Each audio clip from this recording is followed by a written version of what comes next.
3, 2, 1. In the vast, windswept landscapes of the Golan Heights, a remarkable and mysterious structure lies etched into the earth. It is a place of profound antiquity, known in Arabic as Rujm el-Hiri, which translates to the stone heap of the wild cat. In Hebrew, it is called Gilgal Refaim, the Wheel of Giants, a name that hints at the myths that have grown around it like the wild grasses of the plateau. For centuries, this monumental complex of concentric stone circles remained largely hidden from the world, its true form only becoming clear from the sky. It is a silent testament to a forgotten people, a grand design that poses more questions than it answers, inviting us to look back across millennia and wonder at the minds that conceived it. From the ground, it appears as a confusing labyrinth of low, dark basalt walls, seemingly scattered without purpose. But from an aerial perspective, its magnificent secret is revealed: a series of enormous nested stone rings, creating a pattern that has been likened to a giant bullseye or a cosmic wheel. This is not a natural formation. It is the deliberate work of human hands, a feat of engineering and communal effort from a time long before recorded history. The sheer scale of Rujm el-Hiri is astonishing, a silent yet powerful statement left by its creators. Why did they build it? What celestial events or sacred beliefs inspired such a colossal undertaking? These are the questions that echo across the Golan as we begin to explore this ancient wonder. The mystery of Rujm el-Hiri is deepened by its isolation and the silence of the historical record. There are no inscriptions carved into its stones, no definitive texts that explain its function. All we have are the stones themselves and the landscape in which they sit. This structure belongs to the early Bronze Age, a period of great change and innovation across the ancient Near East. Yet while great cities were rising in Mesopotamia and Egypt, a community in the Golan dedicated itself to this enigmatic project. It challenges our understanding of prehistoric societies, suggesting a level of organization, astronomical knowledge, and spiritual focus that is truly extraordinary for its time. As we stand here today, on this day, the 25th of August 2025, we are connected to those ancient builders by a shared sense of curiosity and awe. The wind that whispers through the basalt stone seems to carry faint echoes of their world, a world where the sky was a clock, a calendar, and a sacred canvas. The Wheel of Ghosts is more than just an archaeological site. It is a portal to our distant past. It compels us to consider the deep-seated human need to make sense of our place in the universe, to create order from chaos, and to leave a lasting mark upon the land. Our journey into its rings is a journey into the heart of an ancient human mystery. To truly appreciate the wonder of Rujm el-Hiri, one must understand its physical form, the sheer architectural ambition it represents. The entire structure is composed of local basalt, a dark, volcanic rock that litters the Golan Heights. The builders gathered thousands upon thousands of these stones, some small enough to be carried by one person, others weighing several tons. The outermost circle is immense, stretching approximately 152 meters or 500 feet in diameter. It is not a perfect circle, but its vast circumference immediately establishes the monument's grand scale. Walking its perimeter is a humbling experience, a physical reminder of the labor involved in its creation. Within this massive outer wall lie several more concentric rings, each one meticulously constructed. These walls are not solid barriers but are composed of loosely piled stones, standing between 1 and 2.5 meters high. They create a series of circular corridors, guiding a visitor inward toward the structure's heart. The design is intricate, with radial walls connecting some of the circles, forming smaller chambers or compartments. It is a complex layout that suggests a planned, deliberate process, not a haphazard construction. The builders clearly had a blueprint in mind, a vision they painstakingly brought to life, stone by stone, circle by circle, across this open plateau. At the very center of this great wheel is a prominent feature, a massive pile of stones known as a cairn. This central mound is taller and more substantial than the surrounding walls, rising nearly 5 meters or about 16 feet high. It is asymmetrical and appears to be a later addition to the main structure, though still ancient. Inside this cairn is a small, carefully constructed chamber, a tomb-like space that has been looted in antiquity. This central feature transforms the entire monument, shifting its focus from an open labyrinth to a place with a distinct, protected core. It suggests that whatever the circles were for, The center held a special, perhaps sacred significance. The choice of material, basalt, is itself significant. This dark, heavy volcanic rock is a defining feature of the Golan landscape. By using it, the builders were not importing foreign materials but were shaping the very essence of their environment. They were taking the raw, chaotic nature of their world and imposing a geometric, ordered pattern upon it. The structure is therefore a dialogue between humanity and nature, a human idea expressed through the land's own substance. The dark stones absorb the heat of the sun, creating a stark visual contrast with the lighter grasses, making the monument a living part of its ecosystem, changing with the light of day and the turn of the seasons. The creation of Rujm el-Hiri was not the work of a single season or a small group of people. Archaeologists estimate that the main circular structure was built during the early Bronze Age, somewhere between 3000 and 2700 BCE, making it roughly contemporaneous with the Great Pyramids of Egypt and Stonehenge in England. This places its origin over 4,500 years ago, a staggering span of time. To construct it, an immense amount of labor was required. It is estimated that more than 42,000 tons of basalt stones were gathered, transported, and carefully placed to form the walls. This was a project that would have demanded the collective effort of an entire community, perhaps over many generations. Imagine the scene: hundreds of people working under the hot sun, without the aid of modern machinery. The stones would have been moved using simple levers, wooden rollers, and sheer human strength. It would have required incredible coordination, planning, and a shared, unwavering purpose. The society that built Rujm el-Hiri must have been well organized, with leaders capable of mobilizing and sustaining a large workforce. They likely had a stable food supply, allowing them to dedicate significant time and energy to this non-utilitarian project. The monument is not a fortress or a village. It is a statement of belief, and its construction speaks volumes about the priorities and capabilities of these ancient people. The central cairn, with its burial chamber, is believed to have been added later, perhaps around 1500 BCE, during the Late Bronze Age. This suggests that the site was in use for an incredibly long period, its purpose possibly evolving over time. The original builders of the Great Wheels may have had one intention, while later generations adapted the monument to suit their own beliefs, adding a tomb at its heart. This long history of use makes Rujm el-Hiri a dynamic site, a place that held meaning for different cultures across more than 1,000 years. It was not simply built and abandoned, it was a living center for the people of the Golan. The sheer investment of resources is perhaps the most powerful clue to the monument's importance. In a world where survival was a daily struggle, dedicating so much effort to building a stone wheel in the middle of a plateau seems extraordinary. It tells us that what happened here was vital to the community's identity and well-being. It was likely a central part of their social and spiritual life, a place where the community came together to reaffirm their connection to the land, to the cosmos, and to each other. The stones stand as a silent record of their immense dedication, a legacy of cooperative effort that has endured for millennia.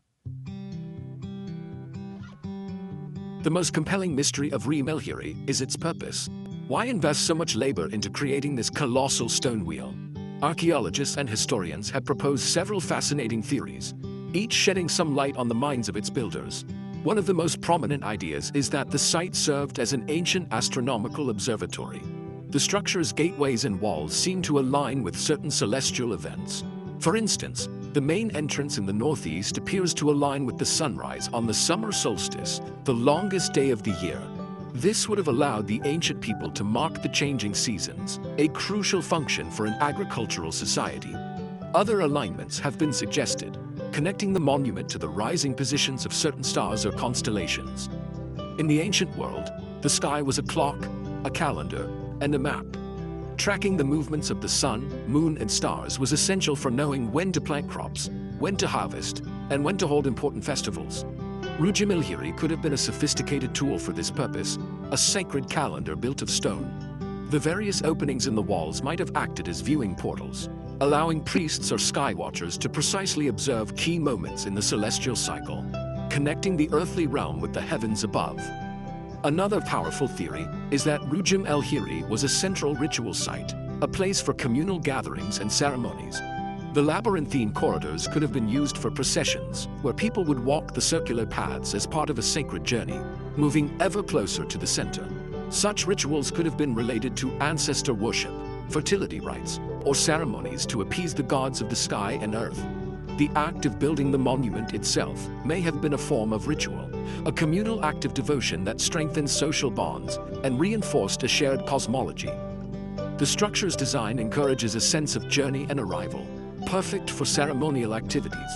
Finally, we cannot ignore the local legends that have swirled around the site for centuries. As its Hebrew name, Gilgal Refaim, suggests, the monument has long been associated with a mythical race of giants known as the Rephaim, who are mentioned in the Bible. According to these stories, the giants were the only ones capable of moving such massive stones, and the site was perhaps a ceremonial center for their king, Og of Bashan. While these are myths, they reflect a deep-seated human need to explain the inexplicable. The sheer scale of Rujm el-Hiri seemed beyond the capabilities of ordinary people, so it was attributed to supernatural beings, a testament to the awe it has inspired throughout history. The theory that Rujm el-Hiri was an astronomical observatory is really compelling, but it faces a unique challenge that lies deep within the Earth itself. The Golan Heights is a region of significant seismic activity, located near the Dead Sea Transform fault line.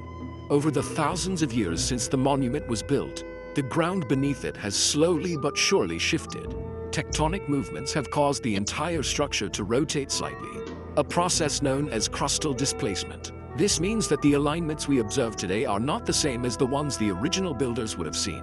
This geological reality honestly complicates our attempts to read the sky through their eyes. To understand the original astronomical purpose of the site, scientists have had to account for these subtle but crucial shifts.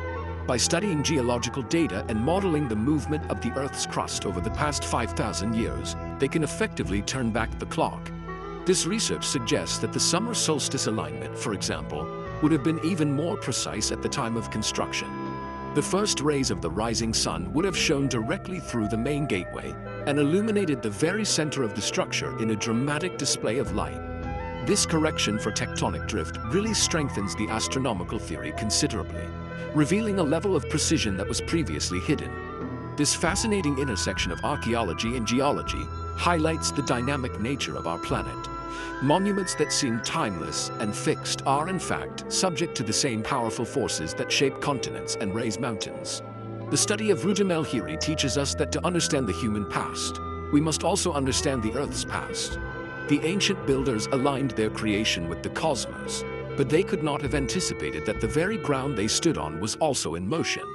The challenge of interpreting the site is a reminder that history is not just a story of people, but a story of people living on a constantly changing world. Furthermore, this geological context adds another layer of wonder to the monument.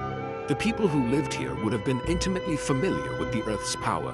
Earthquakes would have been a part of their lives, a terrifying and awe-inspiring display of nature's force. Perhaps the act of building such a massive, stable structure was, in part, a response to this instability. It may have been a prayer in stone, an attempt to create a point of permanence and order in a world that was fundamentally unpredictable. The shifting ground beneath Rujm el-Hiri makes its enduring presence all the more remarkable. Every ancient and mysterious place gathers stories around it, and Rujm el-Hiri is no exception. For generations, local folklore has sought to explain its origins, weaving tales that blend history, myth, and the landscape itself. The most enduring of these is the legend of the Rephaim, a race of giants described in ancient texts, including the Hebrew Bible. The Bible mentions them as the original inhabitants of this region, the land of Bashan. They were said to be a people of immense size and strength, and their king, Og, was a figure of legendary proportions. His bed was famously described as a giant iron bedstead, a detail that has fired imaginations for centuries. According to these traditions, only giants could have possessed the strength to construct such a colossal monument. The name Gilgal Refaim, or Wheel of Giants, directly connects the structure to this myth. The story goes that this was a ceremonial site for the Rephaim, or perhaps the final resting place of their mighty king. This folklore provides a powerful narrative, a way for later cultures to make sense of a structure whose builders had been forgotten. It transforms the monument from an archaeological puzzle into the backdrop for an epic tale of a lost, formidable race, making the stones themselves seem even more imposing and otherworldly. While archaeologists look for evidence and scientific explanations, these myths offer a different kind of truth. They reveal how people have interacted with and interpreted Rujm el-Hiri over time. Legends are a way of preserving cultural memory, of keeping the sense of wonder associated with a place alive. The story of the giants speaks to the profound impression the monument makes on the human psyche. Its scale is so vast, its construction so laborious, that it feels almost superhuman. The myth of the Refaim is a poetic answer to the question of how, an answer rooted in the power of storytelling rather than scientific inquiry. This connection to ancient texts also adds a layer of historical resonance to the site. The biblical accounts, written long after Rujm el-Hiri was built, show that the monument was already ancient and mysterious to the people of the Iron Age. They too looked upon these stone circles and wondered about their origins, attributing them to the legendary figures of their own past. The legend of the giants is therefore not just a piece of folklore. It is a historical source in its own right, telling us that Rujm el-Hiri has been a place of awe and mystery for at least 3,000 years, inspiring stories across countless generations. At the very heart of the Great Stone Wheel lies the central cairn, a feature that seems to hold the key to the site's ultimate purpose. This large mound of stones, likely added 1,000 years after the outer rings were completed, contains a small, tomb-like chamber. Archaeologists exploring this inner sanctum found that it had been looted long ago, a common fate for ancient tombs. However, they did uncover a few precious clues: a single bronze arrowhead and some pieces of gold jewelry, including an earring. These fragments suggest that the chamber was indeed a burial site, and one of some importance. The presence of a tomb at the center transforms our understanding of the entire complex.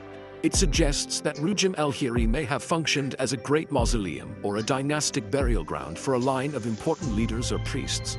The concentric circles in this context could be seen as protective barriers, separating the sacred resting place of the dead from the profane world outside. The labyrinthine corridors might have been part of elaborate funerary processions, a final journey for the deceased, and a ritual path for the living who came to honor them.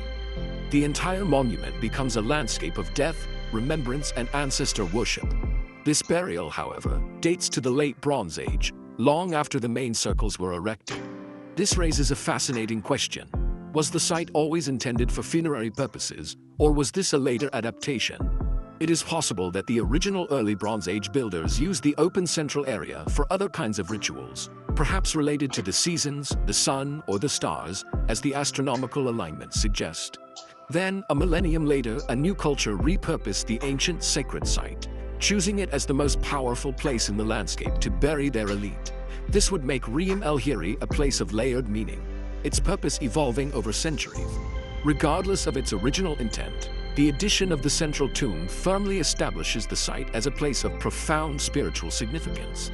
Burials are a deeply human act, reflecting beliefs about the afterlife, the soul, and the importance of memory. To place a tomb at the heart of such a monumental structure indicates that the person interred there was of immense status.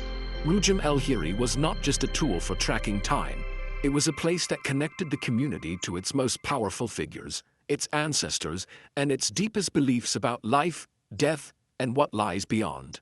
The central chamber, though empty now, still echoes with these sacred intentions.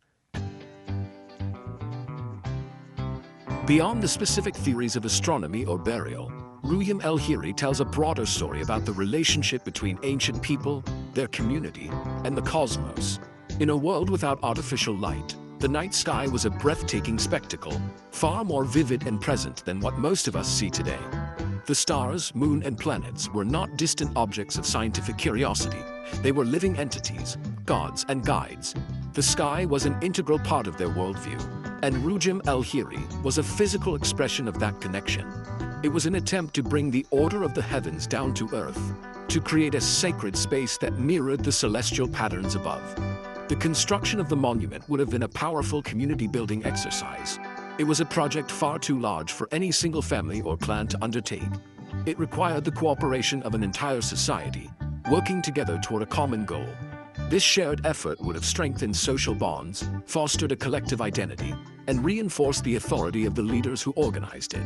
The yearly cycle of rituals performed at the site would have further solidified this community spirit. People would gather at Rujm el-Hiri for key events, like the solstice, to celebrate, to worship, and to reaffirm their place within the group and within the universe. The monument also served as a focal point in the landscape. The Golan Heights is a vast plateau, and Rujm el-Hiri would have been a central landmark, a known and sacred place for a semi-nomadic or pastoralist society. It was a point of permanence in a world of movement, a place to return to, a place that anchored their territory and their culture. It represented the community's claim to the land, sanctified by its connection to the eternal cycles of the cosmos. The wheel was the heart of their world, a place where earthly and heavenly powers converged, and where the community could gather to feel that connection. In this sense, Rujm el-Hiri was more than just an observatory or a tomb. It was a cultural center. It was a place for education, where knowledge of the seasons and the stars was passed down through generations. It was a place for justice, where disputes might be settled under the watch of the gods. And it was a place of celebration, where the community could come together to mark the rhythms of their lives. The great stone wheel was the stage upon which the drama of their society unfolded, a silent, enduring witness to their beliefs, their struggles, and their deep connection to the world around them. Today, as we gaze upon the weathered basalt stones of Rujm el-Hiri, we are looking across an immense chasm of time. The world of its builders is almost unimaginably distant, their language lost, their culture vanished. Yet, their creation endures.